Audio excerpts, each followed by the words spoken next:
mute because it will do things. All right, so we are talking about speech clarity today and how to get speech clarity. It is my favorite conversation. Well, I don't know, I have a lot of favorite conversations, but I love speech clarity. Well, things. All right, so we are talking about speech clarity today and how to get speech clarity. It is my favorite conversation. Well, I don't know, I have a lot of favorite conversations, but I love speech clarity. Well, all right, so we are talking. Okay, good. Can you guys hear me? Hold on, I got to come back to the Zoom meeting so I can see if you guys can hear me. So I'm going to need a thumbs up from someone out there in the world to give me a thumbs up that you can hear me. I think you can. I can see my audio moving. Never mind. Okay, so we are talking about speech clarity today. My favorite thing, getting ready for a session of speech clarity right after this. It is fantastic. So when I am working on speech clarity, I am absolutely working on muscle movement. So muscle movement very much helps in speech clarity because if you can control your muscles, you can pretty much do anything I ask in terms of speech production, right? So just keep that in mind of what we're going to talk about today. So I would love to know the age of your child, what you are working on. Tell me a little bit about yourself. That helps me when I start talking. I'm going to absolutely get to what you guys are, your age of kid. I'm going to give you ideas that you can do with your kid. So again, you get a lot out of this session while you're here. You might as well just learn and soak it all in, right? So with that being said, let's get started. My name is Colby Hale. I am a speech language pathologist. I am a certified orofacial myologist as well, meaning we work on the muscles of the mouth. So, and how the mouth sits, and we want everything of the mouth to be correct, meaning teeth not misaligned. We want the tongue suctioned to the roof of the mouth during all rest position, even sleeping. Nasal breathing. All of these things, let me think of whatever. Use correct swallowing patterns, picky eating, all of that kind of good stuff. I am going to check because, yay, I'm getting people talking. Hello from Hamilton. Where is Hamilton? And my son is 30. Now tell me, in terms of 30, so your son is 30. Tell me what you are here for. What do you hope to get out of today? 12, having trouble with R. Thank you. Perfect. Okay, well, then we'll talk about R today because R is a lifting noise. So most likely your I'm going to say child, oh him, and your son is not keeping the tongue up. And if you cannot keep the tongue lifted all the time, yes, I can get R's to come, but I have a hard time getting it in that conversational speech because conversational speech, we move our oral articulators rapidly. So I can get it when you are in a very controlled situation. But as soon as I take the reins off and just, how was your day today? That's where we start losing those R sounds because they're talking so fast and getting those muscles to move, and they don't have the strength, the accuracy, or the endurance to get there. Perfect. Do you know what sounds he's working on? Is there a particular sound you need, or is it just overall speech clarity? All right, we keep going. Okay, I might have to mute you, just so you know. If I mute you, it's just due to the fact that I can hear talking in your background. So just so you know. All right, here we go. So we are going to, let's do our slideshow. Thank you for coming.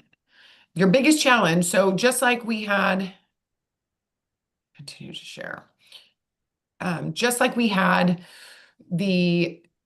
one of us share about ours, I would love to know why. So your biggest challenge, what is your biggest challenge? The sound, is it overall speech clarity? Because that's really what's going to take us to clear speech, is knowing what sound we're working on, because I have actual movements that mimic the sound movement. So knowing, let's just say that you can't say a ch sound, I need a T, so I need that tongue to come up, and I also need the tongue to, the blades of the tongue to hit all the way around so you can hold air and release it, right? So there's certain areas that I'm going to push harder for certain sounds than I'm going to do for other things.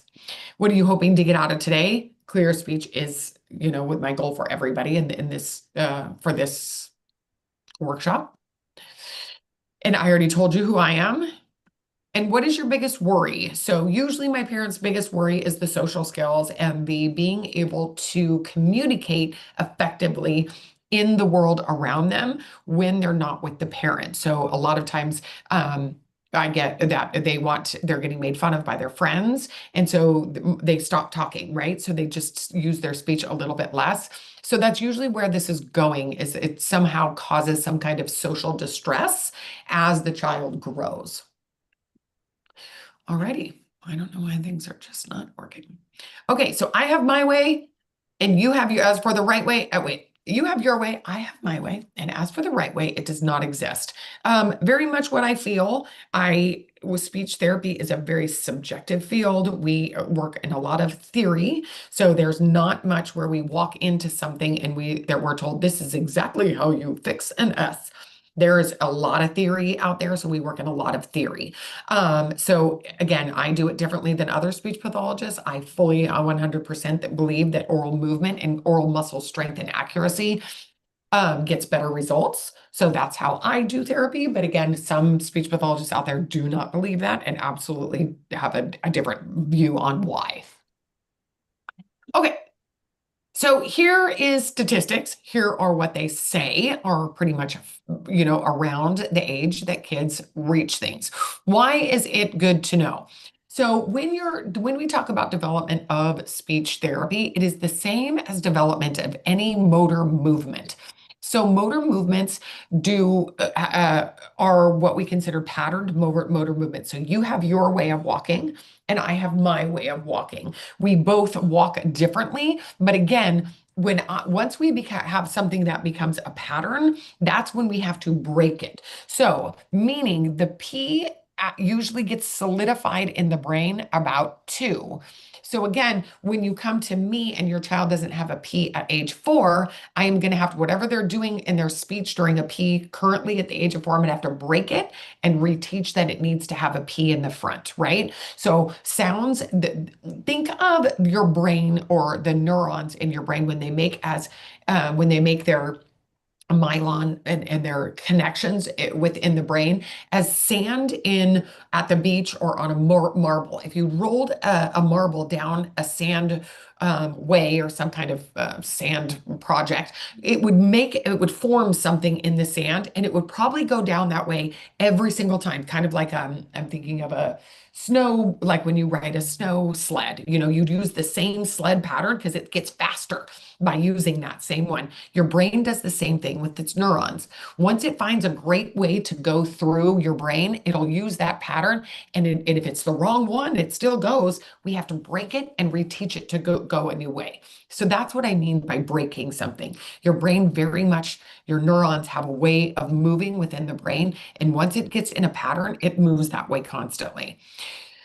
So all of the sounds is what I'm saying. So if the earlier you get into speech therapy, I hope everyone is in there by age 5, because it really does help with it makes it easier on you, me, everyone, right? All right. Okay, so what happens when your kids get frustrated and we don't get the speech therapy? These are the things. We get biting, hitting, whining, and my biggest one is to stop participating. Now, of course, as you get older, foul language and the kids start to using foul language, and that's usually more to get attention. But again, we want to take care of these things when their kids are small. We want their voices heard. We want your kids, not needing to go to this extent of using foul language to get attention. We can do it in a better way if we start earlier. Okay, and then again, in terms of usually our tick can lead to language in terms of if we don't have our correct sounds, we don't have an S, so we don't make plurals, things move and we start getting into language, and your child starts having language deficits because the speech was so difficult to understand. So again, just make sure that we don't wait too long, because we want to make sure that we get all of the sounds in there as early as possible. All right, so just keep going in terms of an adulthood. This is really what we get in terms of here, and we get kids that really withdraw. And that is my really the saddest part is the withdrawal. So when your kids get older, again, I'm not saying speech therapy doesn't work. I believe that the easiest way to move forward is going to be doing those oral exercises because again, you're teaching the muscle exactly what to do and you can change that pattern. So that's more of my myo. So I even do therapy with adults for myofunctional therapy after they get a Oh, you saw a tree? after I get because I can because again I'm teaching muscle patterning and even parents can change muscle patterning. So again, my oldest client is 60 or was 60. I think he graduated from Mayo. But again, it happens for to people at all ages. So again, I'm not saying that there isn't progress to be made, but it's always the easiest when you are a baby and you can sponge things in. All right, let's keep going. All right, so what we do here at Family First Speech Therapy is we look at oral development along with sound development because, and I'm going to go show you kind of how that, well, I'll just talk about it. So if you think of a baby, development usually starts from the back of the throat forward. So they go, and all those gurgly sounds. So even though that we say that the P is the first sound that comes, if you look at actual development of a child's body, sometimes the K and the G come in first. So when we do prompt, I don't know if anyone knows of prompt therapy. Prompt therapy tells you to throw away what that document the S and the Z that I just showed you, this one up here. Prompt therapy, we have to not even look at this. And we go back to the actual child development and how does the sound develop in the oral cavity? And it's usually from back to front because again, that's how the body grows. So again, when you come here, I am going to look at your child or all of my therapists are going to look at your child as a whole and see, okay, well, if he has his back sounds, we're going to use the back sounds and start getting those really good in speech and we'll move forward in the tongue. It doesn't have to be we start with P, then we go to B, then we go to M, then we go to D.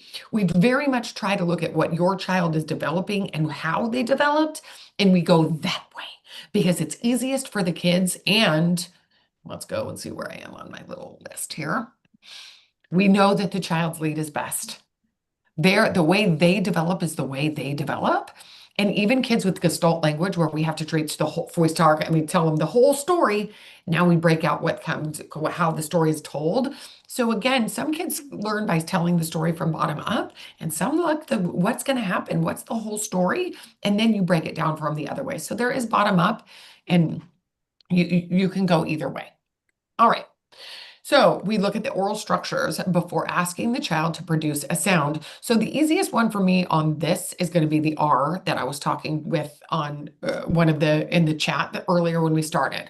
So I'm going to pop out of here just to talk real quick. But the R is, let me find that this works best.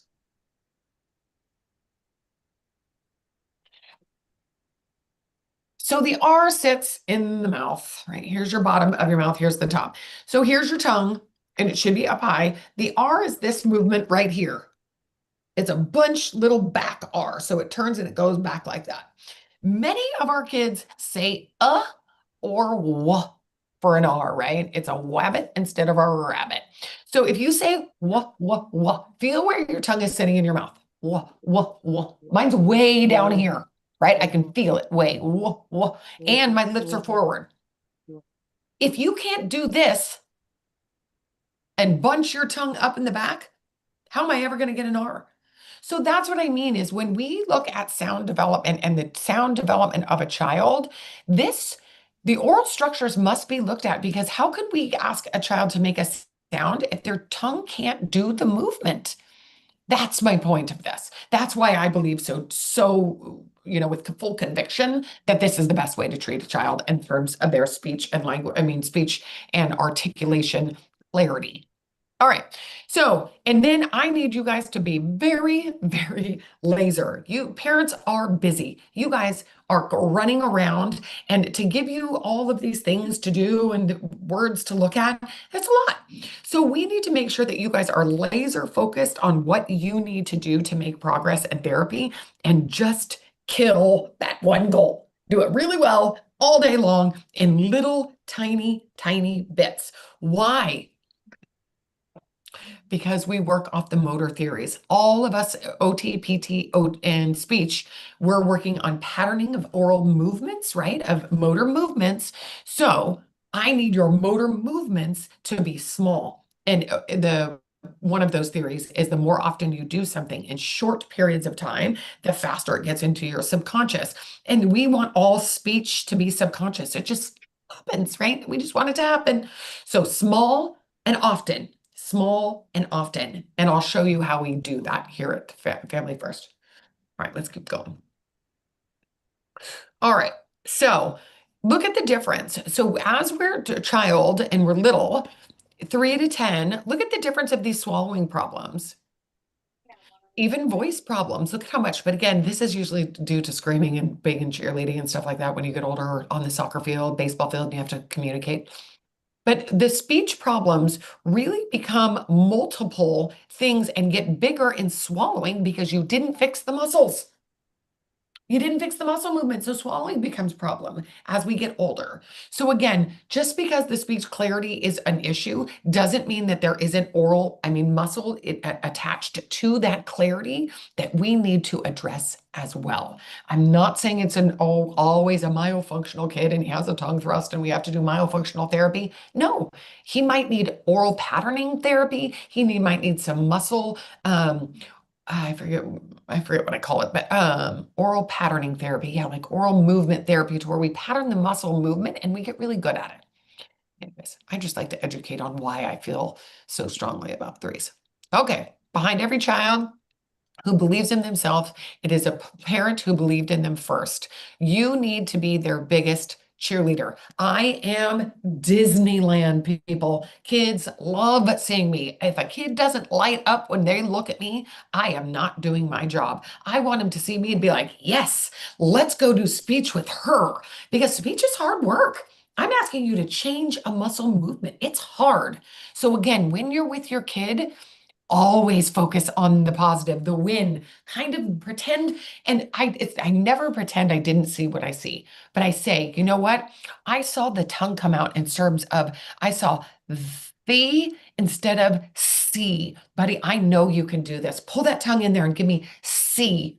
It's immediate and it's woo! I knew you could do it, right? It's not focus, focus, C, C, C. No, it's just one time they got it right and move on. I'll do the hard work in therapy. I want you guys to just feed love and yes. And so I always give homework that you can do and your kid can do because that's the name of the game. We want to keep it happy and moving. So if most of the time we're being told, yep, yep, good job. Yes, good job. Okay, so let's keep going. When to seek help. These are the times I want you to absolutely seek help in terms of, I would love it if you were all seeing a speech pathologist and if you have a clarity issues. I just fully believe in it. But if your kid is not here and you guys can read through these, I want help, right? So make sure that there is a time that you come and you say, even if it's a 30-minute one-on-one session with us, and we can just get the routines. I do lots of parent coaching and I get parents just the routine, what you need to do, and it's 1 month. I get you 1 full month. And like I said, you're going to kill my goals. Small amount, but by the end of the month, when you come back, you'd be, yep, here's his video. He can do it easy peasy, right? And then I can move you on to the next one. And it's the same thing that I do for parents here in the actual therapy room. When they come into my office, I give you guys minimal goals. But I want them done well. I want them really, really done well. All right. So these are going to be the difference in your actual sound disorders, what they are, how they come to be. Again, education is just here. Feeding and oral motor. Again, I very much feel that they need to go one-on-one. If you'd like to read through this, your feeding and your oral motor movements are done a lot. A lot of our kids have picky eating. A lot of them have open mouth rest position. I really want your kid. So let's talk about breathing for a minute. Do I have it in here? No. Okay, we'll go through that in a hot second. But breathing, the reason I want you guys breathing through your nose. So not nasal breathing for children. There is a Washington Post article that talks very much about how ADHD and ADHD symptoms are very correlated with myofunctional and mouth breathing. Why? Your body mostly grows during sleeping, right? So most of the growth happens at sleeping. If you are mouth breathing, you are not getting your nose to do not it adds nitric oxide into your nasal cavity, just adds that in as you're breathing in. It filters all the air and it adds that humidifies it and it adds that nitric oxide. The reason the nitric oxide is when it goes into your lungs, that helps the blood transfer, the oxygen transfer into your blood faster. What the nose does, the cleaning and the nitric oxide, then it goes into your lungs, and the bronchiole can suck that the oxygen into the blood and really oxygenate the blood. Why? Your brain is growing, your heart is growing, your liver is growing, at least in our children it is. And all of those things need a lot of oxygen to grow properly while they sleep. So if they don't and they mouth breathe and they're making all those noises, snoring is not normal at any age. I know everyone doesn't believe me when I say that. Snoring is not normal. It is your body trying to push the tongue forward so it can breathe. It is your body trying to save your life. And so it pushes the tongue and all of those muscles forward to get them out of the way of the nasal cavity because you've of the the pharynx down here where the air is going in, right? So it's not normal at any age, and we really want to not have snoring at all. We should be nasal breathing. There is mouth tape as long as your child isn't ill at all. We need a clean nose, but mouth tape, again, takes the mouth and does this, right? And it pulls it together. What happens during sleep? Your muscles are growing, just how we get cleft palate right here, because the muscles grow and everything grows this way, even as once you're outside the womb and you're getting bigger. And we learn to sleep and our muscles seem to grow, and it keeps this round muscle, your orbicularis oris, growing as one muscle, not as a flared muscle, right? So you get different face shapes, you get all of that. It's very important that your kid breathes appropriately. So when we do muscles, so again, mama with an R, your R mama, we might need to look at lips. If lips are connected to the R and we're getting a whoop, then we need to strengthen that muscle of the lip and get rid of the lips. They're not invited to that party. So when you're working with your son in the beginning, he's going to be working on teeth. And we pull that out. Your lip orbicularis oris should be between 3 and 6 pounds. I try to get all my clients to a consistent 4 to make sure that the muscle of that muscle here is consistently strong so it can do whatever you need it to do. So we have lots of kids that talk like this. Again, if your child isn't clear because he's not moving his mouth, again, we need some movement. It doesn't really sound very great when you talk like this. It's fine and you understand me, but it's not to where when you get some movement, it helps, right? So again, a lot of our kids that mumble, we got to get those muscles, get them activated and moving in here, right? So that's a lot of what we do in terms of getting the kids clear. So let's go. I'm going to go quickly through here because we're already halfway through and I want to make sure I get into actual muscle movements. Okay, so here's myofunctional disorders. I kind of talked about what they are. Again, we're looking at very much getting everything correctly structured so you can breathe through your nose. So we need all of it. We want optimal. Malocclusions are going to be crooked teeth. And then we want optimal face. We don't want suboptimal face. We want the face to grow in a little more of a round, usually with our kids that have open mouth breathing, they're longer and their lips are kind of out and you get a little skinnier, longer face. Okay, so I'm going to go through here slowly, but I'm going to let you guys read. So these are kind of myofunctional things that we look at. We need vowel sounds to be correct. All words are guided by vowels. So again, I'm going to come out of here because I talk too much. E, I, right? So you grade your jaw. Just as you grade your breathing, I am breathing differently than you guys are breathing. I am grading my air so I can get the entire sentence out on one breath of air, where you guys are just inhaling and exhaling, right? So we grade our breath and we grade our jaw when we do speech therapy. Then our lips move in and out during that as well. So when we look at prompt therapy, so the prompt technique, we look at, can your jaw do this and grade while they're doing this with your lips? Some kids can't. So again, we have to take whatever is working and take it out and put what's working back in. So with that being said, what we're going to do for that one is I'm going to grab a mouth prop if I'm working on, again, oral movement and I need the back of the tongue to get better at oral moving. It's going to look like so. So it's got a fat side and a short side. The fat side always goes against the cheek. This side stays in. You can get these on Amazon. I don't recommend anything but yellow. The yellow is the smallest. The bigger ones are huge, and I mean huge. Even to my little children, I just no. Everyone uses the yellow if you're going to get them off Amazon. I buy mine from a oral motor company. So again, if you're holding this and you have a fat side and a skinny side, the fat side goes against your cheek. Fat side goes against the cheek. Notice how high my tongue is. That is one of the exercises. It's called lizard. It is harder without, everything's harder without this, right? Everything's going to be harder without this. So everything, again, at grade, where are you on the scale of independence? So if let's just say you're on lizard and you are for again my R's, so this is my R kiddos. If you have an R kid, this is what we're talking about. The back of the tongue must come up, so it's called lizard or diving board. We do both. Look at how high my tongue is in the back of my mouth.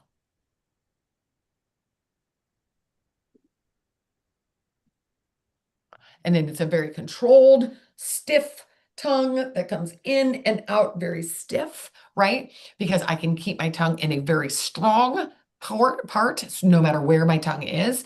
My jaw does not jet. So this is called jetting. And when kids do it, sometimes they do this, right? So the jaw is connected to the tongue. Not okay. They have to be independently moving as each piece. To get clear speech, I need to be able to open and grade my jaw for like up and be able to have the same one for oh, let me think. That was not a good one. How about hot, right? Hot. My tongue has to reach a little bit more to hit the T because I'm an hot, right? Compared to eat. My tongue doesn't have to work as hard. It doesn't have to reach and find that accuracy of movement the same. So that's kind of what I'm talking about in terms of grading. I need everything to work independent. The jaw, independent of the tongue, independent of the lips. I want them all working as one independent thing. So I'm going to stay kind of on that R because I know someone has an R in this group. So lips, we've already talked about lips. If you don't have a button, again, you can make your own button. You can call me and buy one from me. I buy them from a company. They come in a big old set. So you don't have to buy all of them, but I do buy lots. And then I can mail it to you. Or of course you can go get button. They make these for the lips. So it's all, lip-ish. So again, we want the lips to be to where I know when I tell them I don't want your lips coming to the party, I know they have control of their lips. So this would be one kind of pull, or we're going to do what's called squeak. And you're going to pull the lips all the way back and you're going to pull the lips all the way forward. Again, I'm going to make it harder as I go. So let's just start there. Do it with me, my friends. Your lips have to be independent, and S is going to, if you have an S, this might even be there too. Okay. So we're going to move our lips all the way back and our lips all the way forward without jaw help. So the first time you do this with your child, don't tell them that. You're just going to tell them, do this with me and I want you to look. Just ask them, do this with me. That's it. I'm calling the dog a little bit, right? I'm not going like a kiss. I'm kind of squeaking like I want someone to come here. So it is not a noise made on the teeth. It is a full lip movement, right? So it looks like this. Teeth together. Teeth together. They're not allowed to separate. Do it with me. I hope you're doing it with me. If you were on video, I would help people that aren't doing it right, but I don't see you. So if you want to come on video, I will therapize you, right? I'll do it with you if you're not doing it correctly. So anyways, here you go.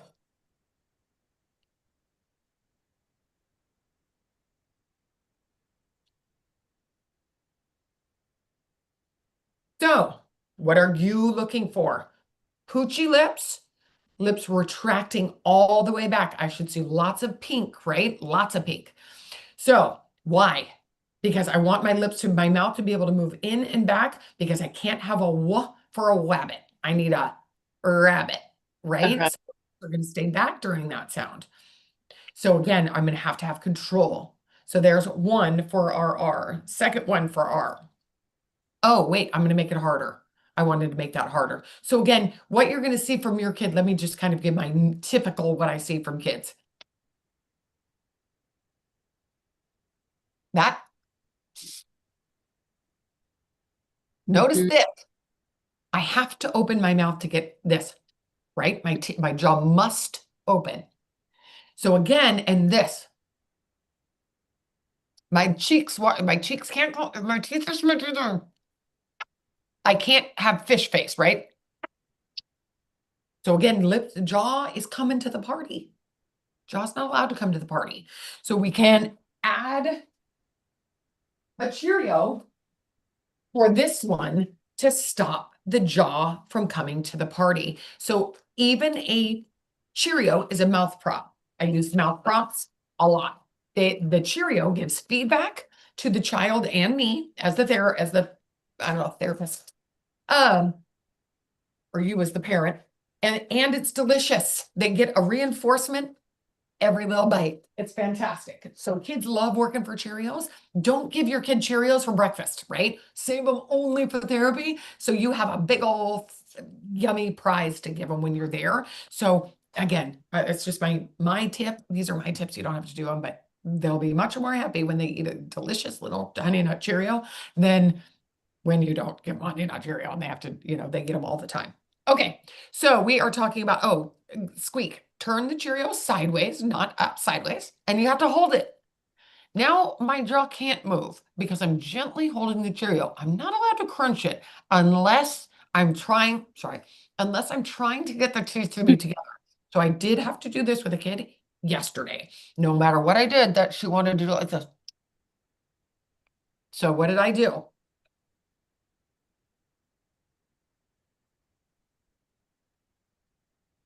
So there is food in my mouth because I just crunched it. But I only do like one or two to teach them, no, no, no.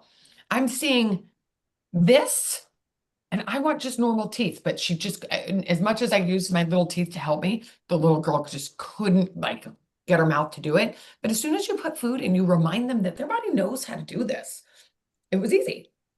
All right. So there's lips. And I just went from a little bit from an easy person that just does it kind of quickly to where we have to actually give some structure and some help in there. And I can even make it harder, but we're not going to do that here if needed. So, and I hope Iwa, unless it's supposed to be Eva. So I'm sorry, but Iwa, if If you harder things than that to help with lips, email me and we can get on a video like a Zoom meeting and I can give you more. Okay, so and then we're gonna go with blob. So I'm teaching R stuff. R is all I have in here right now, so I'm teaching R. So if you have a child that has something different than R, let me know. Okay, so R. Now we're talking about blob. So I need the tongue to sit very blobby on top of the teeth, right? Most of our kids want to hide. This little tongue wants to do this right here. And these are even my kids where the tongue flops out of the mouth. As soon as you try to pull it back and hold it steady, the tongue wants to hide down in here for some reason. I don't know why. So the tongue has to come out and sit on top of here. If you can't get your kid to do that, we're gonna have to talk. Because that's gonna be the therapy for you right there, is just gonna be learning how to sit and do blob. So we're gonna have to get a little more structure and break that down so you can kind of scaffold that. Okay. So blob. So it's going to sit right on here. It's going to look like this.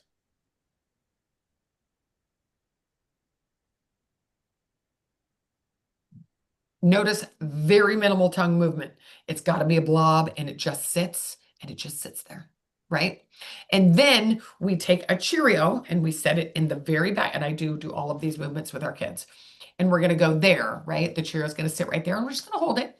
And then for the R push-up, we're going to take it to right about there, that dot that I have, and we're going to go up and touch, and then we're going to take it back down. Go up and touch and take it back down with the Cheerio, right? So that looks like this.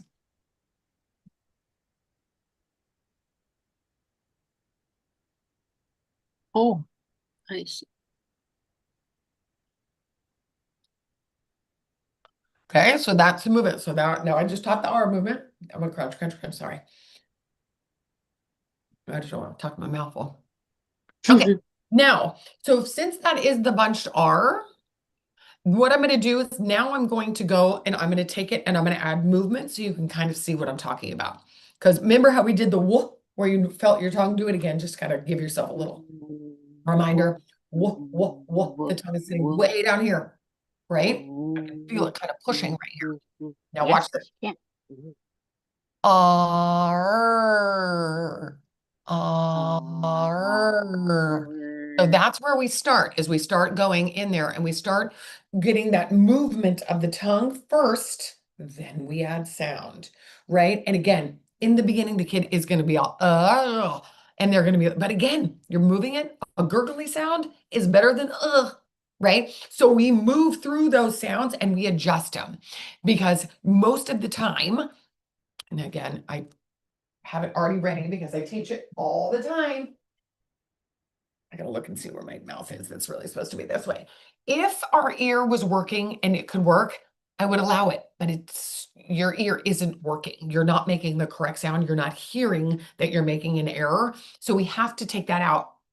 I'm so sorry. You're gonna have to look and watch. When does my mouth make the right sound? You have to look and then start saying, oh, there's that My tongue has to be up and in the back. You got to look at it, buddy. If you don't look and match the right sound with the right movement, it's wrong, right? If I'm getting, so my kids with tongue thrusts, I don't know if anyone here has a tongue thrust or a lisp, right? So instead of saying see, we have thee, I see you. So that tongue's coming out. We got to pull it back in, right? What was I talking about? I don't even remember what I was talking about, why I went there. All right, guys, sorry. But if, the lisp, our kids don't know that the tongue is coming out of their mouth. They would have fixed that, right? So if we're doing it and I have my kids right here, which I recommend that it's $10, it folds, it's a makeup mirror, it goes in the car, it goes next to the bathtub, it goes on vacation, it goes to the dinner table, it goes everywhere, right? This is your handy dandy. Yes, they break, but they're $10. Okay, so when we're doing it and I'm saying, I see you, ooh, hey, buddy, because again, I, all vowel, see, only one consonant in there, you, no vowels. I mean, all vowels. It should be a pretty easy sound to make. I mean, a pretty easy word because it's a lot of vowels. So if I'm saying see and I say, wait, buddy, where's your teeth? Right here. See, oh, there it is, right? So the eyes have to match that. Oh, I remembered I was talking about a tongue thrust. Hello, tongue thrusters. So the T, the D, the N, and the L, all made in the exact same position.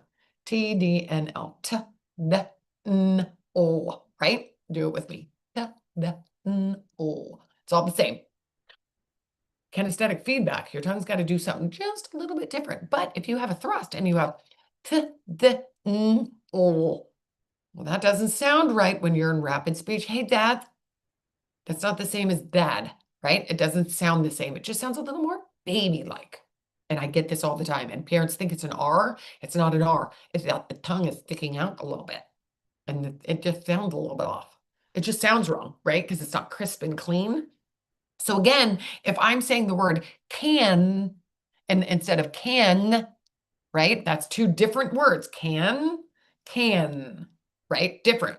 And if I put you right here in front of the thing and I tell you, whoa, no, tongue up right behind the teeth. Can. Most of my kids can. And again, we use mouth props. Can. And you'll get can. And you're, wait. Some of them, but again, visual feedback. Even you guys, I can hear some of you have to mute on you. Oh, right? It just starts to click. And that's what we need with our kids. And that's the whole point of the program is when I get you guys to look and see and feel and talk and we kind of do it, I can even hear you guys. I have to put you on mute. Oh, yeah. Oh, I see. Right? Because it works. And it's a little easier than theory. We're gonna try. No, these are facts. Right there. Go look, buddy. The tongue's not doing what I need it to do. So we got to kind of teach the muscle what to do. Questions. We're about question time. So we have about 15 minutes. Of course, we can end early. Everyone loves to get, an early out of here early. So I'm here for questions. Come at me. He loses power at the end of his sentence, like there is not enough sound produced. Okay, that's airflow. If that's airflow, we're going to start doing therapy like this. And now we're going to do things because I have to increase the airflow, right? So I'm not saying it's always, but you're going to get to a point where you're going to be with you, where after you go so long with him, he's going to be in the kitchen and you're going to be in the living room. And now we're making those same sentences, but I need to hear the whole sentence. And again, build this into your day. So let's just say he's getting ready in the morning and you are downstairs. He's going to have to tell you what he's wearing to school today from upstairs every morning. That's just your routine. We start building in it. And I'm going to say his name's Josh, okay? Hey, Josh, what are you wearing from school today? Let me hear the whole sentence. Starts the beginning, right? In the beginning. Soon it's going to be, what are you wearing today?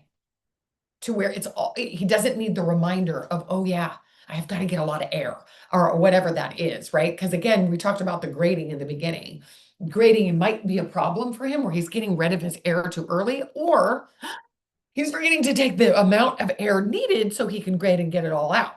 So again, I can't give that diagnosis without meeting your son, but it's probably one of the two. So again, in the beginning, when he's upstairs, you got to remind him, get enough air. I need to hear the whole thing. And then he tells you what he's wearing in his oar. Practice done for this morning. And again, oh, that's what I was going to show you guys. Let's go look. Okay, did anyone really want to see these? Let's keep going. I'll go slow so you can look through them.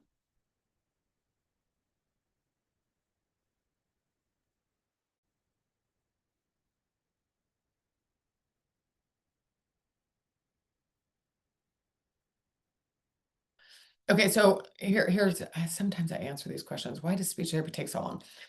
Group therapy takes long. If your kid is coming to speech therapy at school, it is not the speech therapist's fault. Number one, they are doing the best they can. They got a lot of kids and they have to be really low. So the fact that their kids are already in the 7th percentile, remember, 100 kids in a row, the number 100 kid is the best kid and the number 1 kid is the worst. And your kid has to be only 1 through 7 to get speech therapy at school. Well, it's really low, but it is what it is, right?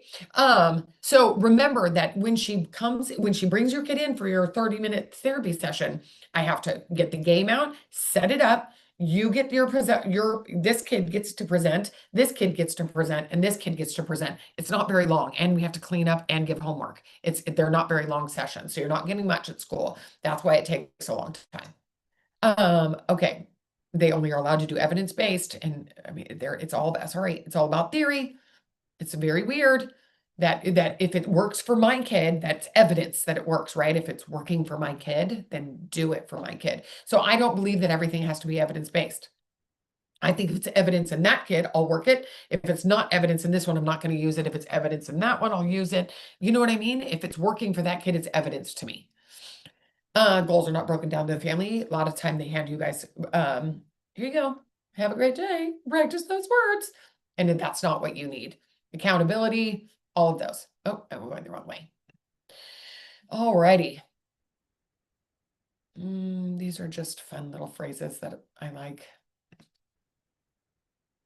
All right, oral rest position, we've already talked about that. Nasal breathing, we've already talked about that. Sorry, I'm really good at going and I make a whole presentation, I don't even follow it. All right, so here's what we really want for communication. And you guys are already asking me questions. Let's keep going. These are all list tongue ties. Here's a tongue tie. Here's a lip tie. And here are buckle ties up here at the top. Not these things right here on the teeth, but up here, this is a buckle. That's your lip tie right there. This is a buckle. These are buckles, all these little pieces of skin right here, and they grow down and and can attach even lower. Now, this is just because I like to shock. Look at all the muscles that your kid has to control to do speech. It's crazy that any of us get it. It's a lot of muscles to control at one time. Okay, here's palatograms. I love them. They mean a lot to me. It tells me where my tongue needs to be during speech production. So when I'm teaching a sound, this is what I was talking about it in the beginning about where does your tongue need to be. If your kid has an S and a Z problem, I'm really focusing right here, right on the sides of the tongue. As you can see, it's very important the sides of the tongue are strong and the tongue tip can move independently. Right? The T, the whole thing has to be a bowl around and the tongue has to do everywhere. The back of the tongue has to be good here. The front has to be front and an L. The R, this is only one kind of an R. That's why there's a little asterisk right here, is this R has lots of different things. So if I say or, my lips are forward. But if I say ear, my lips aren't forward. So they're called vowel controlled R's. So that one's a little bit, that one you can take with a grain of salt. Spot, this is what we were talking about. The T, the D, the N, and the L are all produced here. It also has the vagus nerve. That's why it feels so good to rub it and hold things on it. We want to switch that to the tip of the tongue. That's why spot is a very important place we talk about. It's also the initial place we start our swallow. Screenings are always easy and free. This is what I want you to do. If you want me to screen your kid or one of my girls to screen your kids, this is what I need from you. You'll take a 2-minute video of your kiddo telling us about something they love, right? Let's say it's their last birthday gift, Christmas, whatever it is that you know that they'll talk a lot about. Send it to us. And then take another little video of them eating a meal so I can see what their mouth does independent of speech. So it's a little more involuntary. Our body just knows how to eat. It just does.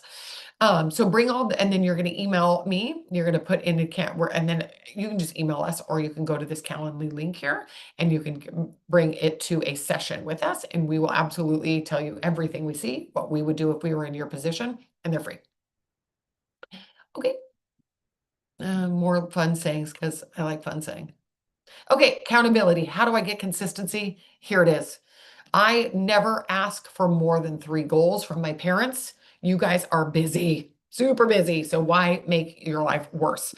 If I keep you very laser focused on one goal, oopsie, I'm really good at doing that. Laser focused on one goal, you do it in the morning in front of the mirror when you brush teeth, home when you get after lunch, and then again when you brush the teeth. You're doing it 3 times. Now, I sometimes give an extra goal here, and that is the blinker goal.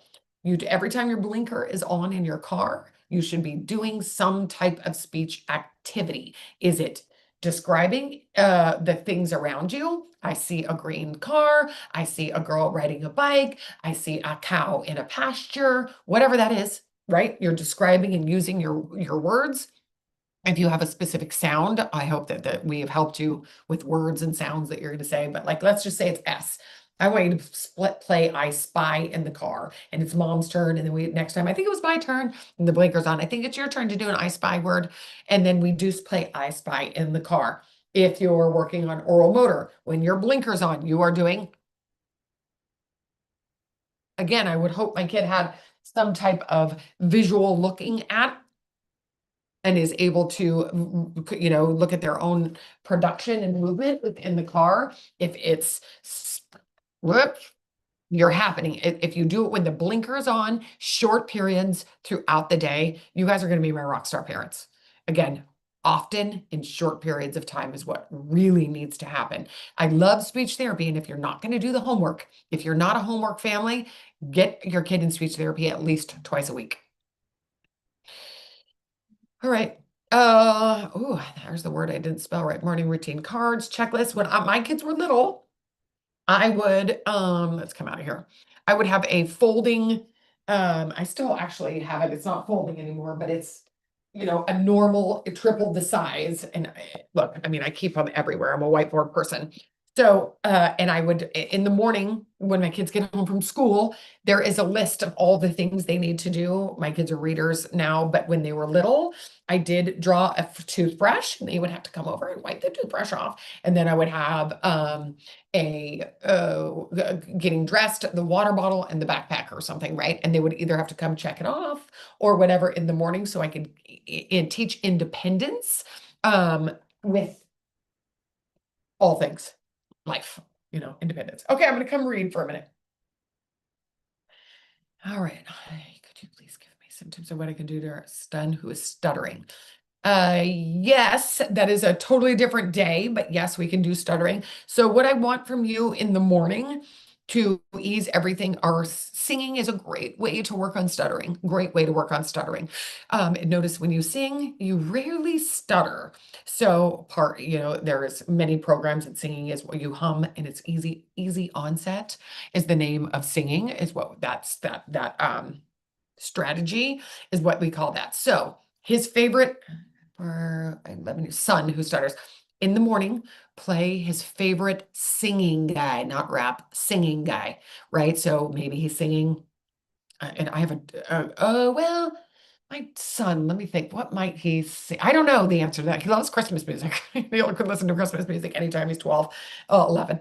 But something like that. I want him singing in the morning. I want him loosening all of these. So in my therapy, we talk a lot like this because this keeps the voice going and you really never turn it off, right? So stuttering therapy is where and in the beginning, you start with the M. So you're going to say, my mom is on the throne, whatever, and I'm making things up. And then we have to do it sometimes with an ah. So, let's go to the store, right? And we start singing that because it gets the airflow nice and good. Stretching are all those things. So finding where the tension is. I don't know if he knows where his tension is, but asking those questions, where do you feel the tension? And then we are going to actually manually go in there and do some actual movements and massaging to do it. Belief systems. I don't know if you believe in belief systems, prayer, all of that, but belief systems, it has been shown to work. So if you cross midline while you're changing your belief system, so this is when I did a lot of ADHD. A lot of people with ADHD have belief systems that they're not good enough, that they're not, all the things that we all believe about ourselves, and that with us, that negative talk just never stops. It's very difficult. So what do? We change belief systems, and crossing midline is a great way to do that. So go on ChatGPT, Google belief systems, or changing a belief system for a stutterer. I can control my muscles. My muscles stay relaxed when I am speaking, and you do it while talking. I do mine in the shower because I'm already crossing midline, right? You're going to have to teach him though, mama. And it's going to be, my muscles are easy to control. My muscles are easy to control the whole time. He's repeating it in his head. The muscles are easy to control. He's changing a belief system in his brain that talking is hard.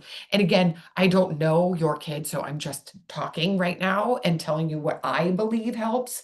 But a stutter is once a stutter, always a stutter, right? It's not something I can cure. However, it's usually induced by stress, anxiety, hormones at 11, hormones, all of those things. So try to decrease the stress by singing, by taking walks with him, by petting the dog. He gets to sleep with the dog, right? Go things that keep people in calm. That. And again, real quick, I don't know if he is an anxiety person, but again, that vagus nerve that we talked about, it is here. So when you're doing those cross midline, if you look up PACE, PACE by Brain Gym, it's been researched up the wazoo, but it's all capital letters, PACE, PACE. And again, he's going to be massaging that fifth cranial nerve, which is a regulatory thing. It makes your you regulate your system, your eating, your pooping, all of it gets regulated by your fifth cranial nerve, and it ends in your mouth, and another spot is right here. So when I am in a full, and I mean panic attack, I can feel it when I talk about it. It makes me want to cry. I get to where I'm like crying, where I'm like, or that kind of a cry when I'm in a panic attack. Gosh, it's so funny when I talk about it, it makes me want to cry. Like, can you see my eyes are watering? Anyways, you pull and hard kind of do this. Again, certain kids, again, I'm an older lady. So my sensory system, I can push really hard. I even know kids where you just go like this and they can feel it and they calm down. So again, finding things that regulate your kid is going to be my number one offer for you. And then find a nice song in the morning. You don't have to tell him. You don't have to tell him. Just play music that he sings and just is in a good mood and his little body's just getting in a nice little calmness, right? All right. Okay, so myofunctional therapy, yes, it's going to work anywhere, and I'm going to break things down for you to the nth degree, right? Because yes, part of myofunctional therapy, I do start my myofunctional therapy with a 5-year-old or a 4-year-old, if, like you said, they can follow directions like, as you can see, I can feel that you're catching what I'm throwing. So yes, I still do it, but we do it with pictures. I don't have any here with me because they're in the kids' folders, but whatever your kid is, I think I saw a parent here, her child likes dinosaurs. And so when we do show the teeth, I'll have a visual of like a dinosaur, and I want all the teeth pulled back because when we do myo, I need to be able to control, right? So it pulls here and I need to see all the teeth. So when we do our push-up, all my teeth are, my lips can stay back, right? Or we have little pictures of a fish. Because again, I can elicit something, the following of direction, I can elicit something through a picture. So again, it is a very modified program. It is a modified program. And again, with certain kids, if you have macroglossia, I cannot get perfect articulation, right? It's just part of it, but I can get close. I can get close. And that's what we want, is we want the most intelligible child possible, not perfection, just most. So full honesty, everybody, my child has a tongue, whatever it's called, tie. She had oral surgery as a child. So by the time we figured out that the tongue tie was it, she has a lateral lisp that only I hear. I swear it's me, only me, and maybe some of my girls. But I'm not getting her tongue, it's functional. She eats, and again, she's only 13, so I don't know if it's going to affect her kissing yet, because again, that's is part of this, is if your tongue doesn't work, you can't kiss right. So I will maybe even get there. But yeah, so that's kind of what that looks like. So that's all I have to say about that. Yeah. If you guys have any questions, we're kind of done. It's 1 o'clock. Thank you so much for coming. If you have any other questions, you guys know my email. You will get the replay on Friday, and everything will be downloaded and you'll get it in an email. Thank you again. I can't do this without you guys showing up, so I really, really appreciate it. Thank you. I appreciate the love. Have a wonderful day, and I will see you in a month. Have a good day, everybody.